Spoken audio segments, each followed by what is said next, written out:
नमस्कार, देवभूमि समाचार में आपका स्वागत है। आपके साथ मैं रीना झा बालियान। खबरों का रुख करेंगे, लेकिन उससे पहले एक नजर डालते हैं इस वक्त की हेडलाइंस पर। उत्तराखंड के सरकारी विद्यालयों को मिली बड़ी सौगात। सीएम धामी ने लैब ऑन व्हील्स का किया फ्लैग ऑफ। अब गांव-गांव के बच्चे जानेंगे विज्ञान।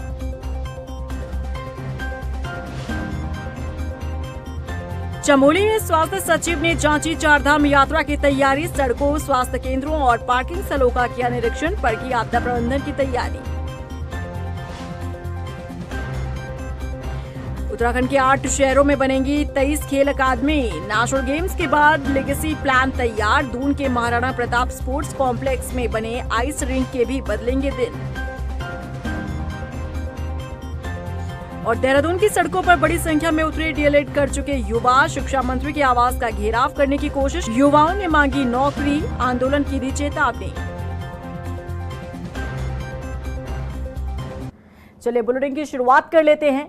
मंगलवार को मुख्यमंत्री पुष्कर सिंह धामी ने प्रदेश के 9 जिलों सरकारी विद्यालयों में पढ़ रहे छात्र छात्राओं को लैब ऑन व्हील्स के माध्यम से 9 मोबाइल साइंस लैब की सौगात दी। सीएम धामी ने देहरादून स्थित कैंप कार्यालय से 9 मोबाइल साइंस लैब को हरी झंडी दिखाकर रवाना किया। इसके अलावा मुख्यमंत्री धामी ने मोबाइल साइंस लैब के विज्ञान मॉडल्स को भी जांचा और परखा। चमोली पहुंचे स्वास्थ्य सचिव आर राजेश कुमार ने चारधाम यात्रा की तैयारियों का जायजा लिया। इस दौरान उन्होंने सड़क, स्वास्थ्य केंद्र, पार्किंग स्थलों के साथ ही आपदा प्रबंधन की तैयारियों को भी परखा। इस मौके पर स्वास्थ्य सचिव आर राजेश कुमार ने कहा कि श्रद्धालुओं की सुरक्षा सर्वोपरि है। ऐसे में एमआरपी और स्क्रीनिंग पॉइंट्स को लेकर भी जरूरी दिशा निर्देश दिए गए हैं। बता दें कि सीएम धामी के निर्देश पर अधिकारी चारधाम यात्रा की तैयारियों का स्थलीय निरीक्षण कर रहे हैं। उत्तराखंड में 23 नई खेल अकादमी बनाने की तैयारी चल रही है। राज्य के अलग अलग 8 शहरों में ये खेल अकादमी बनाई जाएगी। विशेष प्रमुख खेल सचिव अमित सिन्हा के मुताबिक राज्य में बनने वाली इस अकादमी में विभिन्न खेलों के खिलाड़ियों को प्रशिक्षित किया जाएगा। इसके साथ ही नेशनल गेम्स में बनाए गए खेल इंफ्रास्ट्रक्चर की भी देखभाल हो सकेगी। देखिए, आपने बहुत ही सही सवाल किया। मैं तो कहूँगा कि नेशनल गेम जिन स्टेट्स में होता है उस स्टेट में एक सौगात मिलती है इक्विपमेंट और इंफ्रास्ट्रक्चर की। हमें भी यह सौगात मिली। सही समय पे इसका सदुपयोग होना शुरू हो जाना बहुत आवश्यक है। इसी के मद्देनजर हम लोग यहाँ पर 23 अकादमियाँ प्रपोज कर रहे हैं। इसके लिए अभी जस्ट माननीय मुख्यमंत्री जी की अध्यक्षता में एक बैठक भी हुई है, जिसमें कि हमने अपना प्रस्तुतिकरण दिया। उसके बाद चीफ सेक्रेटरी साहब की अध्यक्षता में एक समिति बनाई गई, जिसमें कि हम जल्दी से इसका फाइनलाइजेशन करके इसको हम लोग कैबिनेट में लाएंगे। इस पे जो भी व्यय आएगा उस व्यय के विषय में डिटेल चर्चा बाद में होगी। लेकिन ये तो तय है कि हम 23 अकेडमी जो बना रहे हैं ये बहुत आवश्यक है अपने आप में, क्योंकि इससे न सिर्फ इक्विपमेंट का भला होगा, हमारे उत्तराखंड के खिलाड़ियों का भला होगा।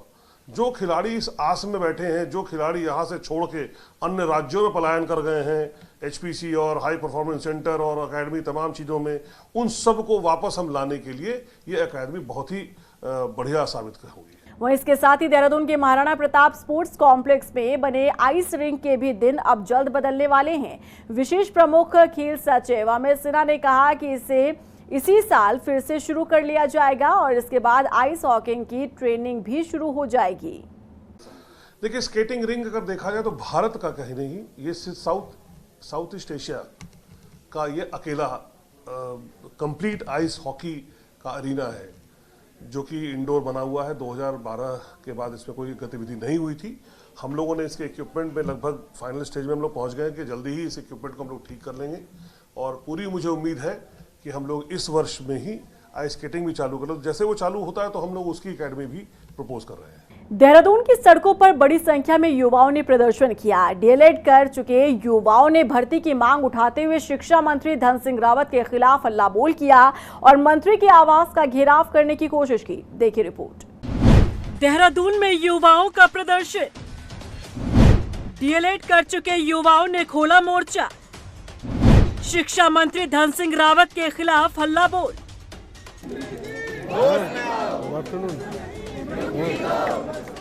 सर, हमारी सिर्फ एक सूत्री मांग है। मंत्री जी द्वारा हमसे पूर्व में ये वादा किया गया था कि हम द्वितीय चरण की भर्ती जल्द निकालेंगे और मंत्री जी ने ये कहा था कि जैसे ही आप लोगों का प्रशिक्षण पूर्ण होगा हम आप लोगों की भर्ती जारी करेंगे। तो प्रशिक्षण पूर्ण हुए हमारा 3 महीने से ज़्यादा का समय हो गया है। मंत्री जी से हम विभिन्न मौक़ों पे मिल चुके हैं। कई बार मिल चुके हैं। मंत्री जी द्वारा हमें ये आश्वासन दिया जा रहा है कि हम 1.5 महीने में विज्ञप्ति जारी करेंगे, परंतु जो विभाग हमसे ये कह रहा है कि हम 3 महीने से लेकर 3 साल के बीच में कितना भी समय लग सकता है। तो इसीलिए हम मंत्री जी के द्वारा आ रखे हैं। मंत्री जी हमारी सुन लो पुकार और शिक्षक भर्ती जल्द से जल्द जारी कर दीजिए। हम लोग जब भी मंत्री जी से मिलते हैं तो हमेशा हमें उनसे तो एक पॉजिटिव आश्वासन मिलता है कि वो 1-1.5 महीने में भर्ती निकाल देंगे। बट जब भी हम यही बात अपने विभाग के पास जाते हैं तो वो हमेशा हमें कभी भी ये पॉजिटिव आश्वासन नहीं देता है। वो बोलता है कि तुम्हें कभी 3 महीने भी लग सकते हैं और कभी 3 साल भी लग सकते हैं। हाथों में पोस्टर बैनर्स लिए ये हैं डीएलएड ट्रेंड युवा, जो अपने उज्जवल भविष्य के लिए भर्ती की मांग को लगातार उठाते जा रहे हैं, लेकिन इनकी सुनने वाला कोई नहीं है। देहरादून में डीएलएड प्रशिक्षितों ने शिक्षा मंत्री धन सिंह रावत के खिलाफ मोर्चा खोला और हल्ला बोल करते हुए धन सिंह रावत की आवास का घेराव करने की कोशिश की। हालांकि प्रदर्शनकारी युवाओं को पुलिस ने बीच में ही रोक दिया। इन युवाओं का कहना है कि साल 2022 में डीएलएड प्रदेश परीक्षा पास की गई, जिसमें लगभग 60 से 70 हजार अभ्यर्थियों ने प्रतिभाग किया था। चयनित अभ्यर्थियों का प्रशिक्षण जनवरी 2023 से शुरू होकर दिसंबर 2024 को पूरा हुआ। इस दौरान अभ्यर्थियों ने राज्य और केंद्र सरकार की विभिन्न योजनाओं और सर्वे में सक्रिय रूप से प्रतिभाग भी किया, लेकिन इन सब के बावजूद भी प्रशिक्षित अभ्यर्थियों की नियुक्ति नहीं की गई, जिसके विरोध में धरना प्रदर्शन किया गया। जो ट्रेनिंग की पूरी प्रक्रिया है, इसमें हमें पूरा 3 वर्ष का समय लग गया है। एक कठिन प्रशिक्षण के बाद जो है हम अपना प्रशिक्षण पूरा किया हमने, और आज हम जो है यहाँ मंत्री जी से जो है अपनी द्वितीय चरण की जो मांग उन्होंने वादा किया था मंत्री जी ने, समय समय पर हम मंत्री जी को ज्ञापन सौंपा है। तो मंत्री जी ने हमेशा आश्वासन दिया कि आप लोगों की शीघ्र ही भर्ती की व्यवस्था की जा रही है, किंतु अभी तक भी किसी प्रकार से कोई मतलब धरातल पे कार्रवाई नजर होती हुई नहीं आ रही है। सर, हमें 1 महीने से ऊपर हो गया है ये सांकेतिक धरना देते हुए, और लगभग 2 महीने से ऊपर हो गया है जो अन्य जिलों से बच्चे हैं वो देहरादून में आकर रह रहे हैं। कंटिन्यूसली निदेशालय में, सचिवालय में मंत्री जी से मिलने का प्रयास कर रहे हैं, और हमें 1-1.5 साल हो चुका है कि हमें आश्वासन मिला था दिसंबर अंत तक हमारे लिए द्वितीय चरण की भर्ती आएगी। अब हम इसीलिए सड़कों पर उतर आए हैं क्योंकि हमें जो चक्कर लगाए जा रहे हैं ना, उसका कोई कंक्लूजन नहीं निकल रहा है। तो हम सर इसी मुद्दे को लेके अपने क्षेत्र के कई विधायकों से मिल चुके हैं। लगभग उत्तराखंड के लगभग 45 विधायकों से हम मिल चुके हैं, और ये लेटर विधायकों के द्वारा माननीय मंत्री जी को भी प्रेषित कर दिए गए हैं, और हमारे द्वारा उसकी रिसीविंग लेके उसकी फ़ोटोकॉपीज़ बना के उसको एक फाइल में डालकर मंत्री जी को भी प्रेषित कर दी गई है, जो आप देख सकते हैं। इसमें कई विधायकों के हमारे पास यहाँ पे ज्ञापन है, और जो हमारे समर्थन पत्र हैं वो मंत्री जी को प्रेषित हुए हैं। देखिए, इसमें संजय डोभाल जी का है हमारे पास, और अनिल नोटियाल जी का है, और भरत सिंह चौधरी जी का है, दीवान सिंह बिष्ट जी का है, बंशीधर भगत जी का है। तो हमारे पास लगभग 45 विधायकों का समर्थन मिल चुका है, लेकिन फिर भी सरकार द्वारा कोई सकारात्मक कार्रवाई नहीं की जा रही है।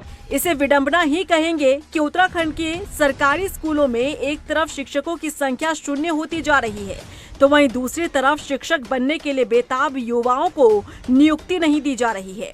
अब ऐसे में युवाओं ने साफ कर दिया है कि यदि नियुक्ति को लेकर जल्द फैसला नहीं लिया जाता तो उग्र आंदोलन किया जाएगा। मंगलवार को राजधानी देहरादून में उत्तराखंड क्रांति दल के कार्यकर्ताओं ने भी अपने 2 नेताओं आशुतोष नेगी और आशीष नेगी की रिहाई को लेकर सीएम आवास कूच किया। बता दें कि प्रदर्शन से पहले यूकेडी के कार्यकर्ता बड़ी संख्या में परेड ग्राउंड में इकट्ठा हुए और सरकार पर पहाड़ी विरोधी होने का आरोप लगाया। बता दें कि यूकेडी नेता आशुतोष नेगी और आशीष नेगी पर सोशल मीडिया पर अमर्यादित भाषा और एक रेस्टोरेंट संचालक के साथ अभद्रता करने का आरोप है। दोनों तब से ही जेल में बंद हैं। देखिए, उत्तराखंड में सरकार यहाँ के लोगों की आवाज़ को दबा रही है। एक तरह से यहाँ पर तानाशाही चल रही है, जंगल राज चल रहा है, कानून व्यवस्था कुछ भी नहीं है। जो लोग सरकार की गलत नीतियों का विरोध कर रहे हैं, सरकार की आलोचना कर रहे हैं, उन्हें सलाखों के पीछे भेजा जा रहा है। बहुत सारे ऐसे मामले आ रहे हैं जब जब लोग सड़कों पर उतरते हैं, सरकार की नीतियों का विरोध करते हैं, सरकार के खिलाफ या मुख्यमंत्री के खिलाफ कोई बात होती है तो उनके खिलाफ झूठे मुकदमे दर्ज हो रहे हैं। तो इसका यहाँ पर विरोध किया जा रहा है। तमाम सामाजिक संगठन, क्षेत्रीय संगठन, तमाम राजनीतिक दलों के लोग आज यहाँ पर अपना विरोध दर्ज कर रहे हैं। उधर अंतर्राष्ट्रीय बाजार में कच्चे तेल की कीमतों में गिरावट के बाद मुख्य विपक्षी दल कांग्रेस हमलावर है। उत्तराखंड कांग्रेस के प्रदेश उपाध्यक्ष सूर्यकांत धस्माना का आरोप है कि अंतर्राष्ट्रीय बाजार में कच्चे तेल के दामों में गिरावट पर सरकार की नीयत खराब है। बावजूद इसके बीजेपी सरकार पेट्रोल डीजल के दामों में जनता को राहत देने पर विचार नहीं कर रही। वहीं उन्होंने रसोई गैस की कीमतों में हुए इजाफे पर भी सरकार को घेरा। देखिए, कच्चे तेल की कीमतें अंतर्राष्ट्रीय बाजार में लगातार कम हो रही हैं, लेकिन उससे जो सरकार को फायदा हो रहा है, सरकार कोई भी राहत जनता को देने को तैयार नहीं है। 36,000 करोड़ रुपया सरकार ने सालाना और अपने खाते में जमा करने का कच्चे तेल की कीमतें जो कम हो रही है उससे एक तरीका निकाला। जनता को राहत दे सकती थी, पेट्रोल डीजल की कीमतें सरकार कम कर सकती थी, लेकिन पेट्रोल में और डीजल में दोनों में 2-2 रुपया एक्साइज बढ़ा करके सरकार अपने खाते में तो 36,000 करोड़ रुपया डाल रही है, लेकिन जनता को कोई राहत नहीं दे रही है। उल्टा रसोई गैस की कीमतों में 50 रुपया जो एलपीजी का सिलेंडर है, घरेलू गैस, उसमें कीमतें बढ़ा दी है। सरकार लगातार जनता के ऊपर प्रहार कर रही है। देहरादून वासियों के लिए अच्छी खबर है। जी हां, आपके शहर में बनाई जा रही है 3 ऑटोमेटिक पार्किंग में से एक बनकर तैयार हो चुकी है, जिसका लाभ आने वाले दिनों में आम लोगों को मिलेगा। इस मौके पर डीएम सवीन बंसल ने बताया कि ऑटोमेटिक पार्किंग में कम जगह पर ज्यादा से ज्यादा वाहनों को पार्क किया जा सकेगा। बता दें कि दिसंबर महीने में मुख्यमंत्री धामी ने ऑटोमेटिक पार्किंग का शिलान्यास किया था। तो उसका तरीका वही है कि इफ़ यू गो वर्टिकल, तो गिवन स्पेस को हम 3 टाइम्स 4 टाइम्स तक कैसे इस्तेमाल करें, तो उसको ये प्रोजेक्ट जो हमारा मैकेनिकल ऑटोमेटेड पार्किंग है ये डेमोन्स्ट्रेट करेगा कि एक ही स्पेस में अगर हम उसको वर्टिकल ले जाएँ और न्यूनतम कॉस्ट में कॉस्ट इफेक्टिव भी है, जितने हमारी सिविल पार्किंग में खर्चा आता है उससे कहीं कम हमारी इस पार्किंग को वर्टिकल जाने में आता है। तो एक गिवन स्पेस को हम 3 टाइम्स पार्किंग में अगर यूज़ कर रहे हैं तो किस तरह से नई टेक्नोलॉजी का इस्तेमाल किया जा सकता है, किस तरह से गिवन स्पेस को ही हम 3 टाइम्स यूज़ कर सकते हैं। उधर लोहाघाट में एसडीएम नीतू डांगर ने ग्रोथ सेंटर का निरीक्षण किया। इस दौरान उन्होंने कारखाने और ग्रोथ सेंटर में बने लोहे के बर्तनों को काफी पसंद किया। उन्होंने बताया कि ग्रोथ सेंटर में बेहतरीन कार्य हो रहा है, क्षेत्र के लोगों को यहां रोजगार मिला है। वहीं ग्रोथ सेंटर के संचालक ने बताया कि प्रधानमंत्री नरेंद्र मोदी ने भी लोहाघाट में लोहे से बने बर्तनों की तारीफ की है। मुझे पता चला कि अमित जी द्वारा यहाँ ग्रोथ सेंटर संचालित है और वहाँ लोहे के बहुत अच्छे बर्तन वगैरह बनते हैं। तो आज मेरे द्वारा स्वयं इसका भ्रमण किया गया। यहाँ पर इनके द्वारा जो हमारी महिलाएं हैं या जो युवा हैं उनको रोजगार भी दिया जा रहा है। इनकी लोहे की कढ़ाइयाँ, लोहे की कड़छियाँ सब बहुत फेमस हैं, बहुत अच्छी क्वालिटी है और नीचे जो इनकी भट्टी है वो भी मशीनों से संचालित है। तो प्रशासन के स्तर पर जो भी हमारे सहयोग होगा हम इनको देंगे। तो हम धन्यवाद देते हैं एसडीएम मैम का कि वो यहाँ पर आई और हमारे जो है उत्पादों का उन्होंने अवलोकन किया और काफ़ी पसंद उनको हमारे उत्पाद आए। उन्होंने कहा कि आप इतना अच्छा काम कर रहे हैं और लोहाघाट की जो एक पहचान आप दिलाने का काम कर रहे हैं।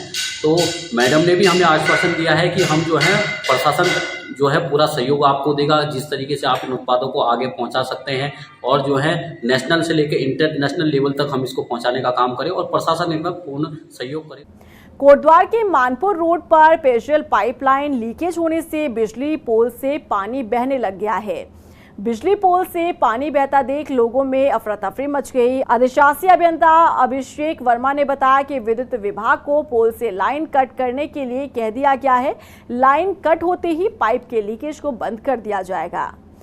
यहाँ पे जल निगम स्टोर ये मथुरा पैलेस के सामने और पदमपुर जाने वाली रोड पे एक पोल के नीचे से पानी निकल रहा है, जो बिजली के पोल के नीचे, जिसमें से करंट की भी आशंका है और यहाँ पे बहुत लोग घायल भी हो सकते हैं। पानी वैसे बहता जा रहा है और यहाँ पे प्रशासन देख नहीं रही है।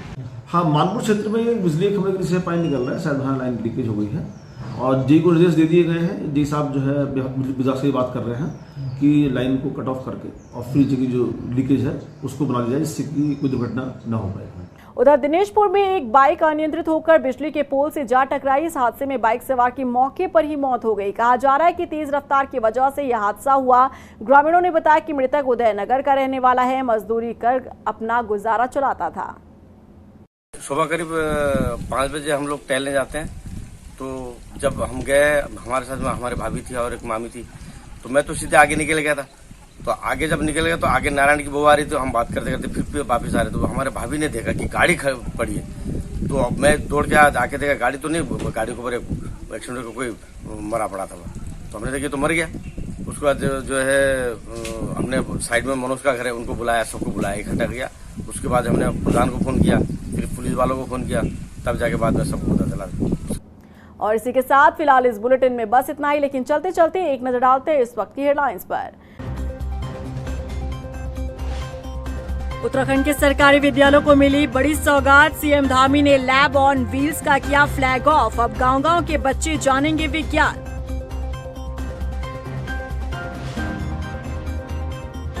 चमोली में स्वास्थ्य सचिव ने जांची चारधाम यात्रा की तैयारी, सड़कों, स्वास्थ्य केंद्रों और पार्किंग स्थलों का किया निरीक्षण, पर की आपदा प्रबंधन की तैयारी।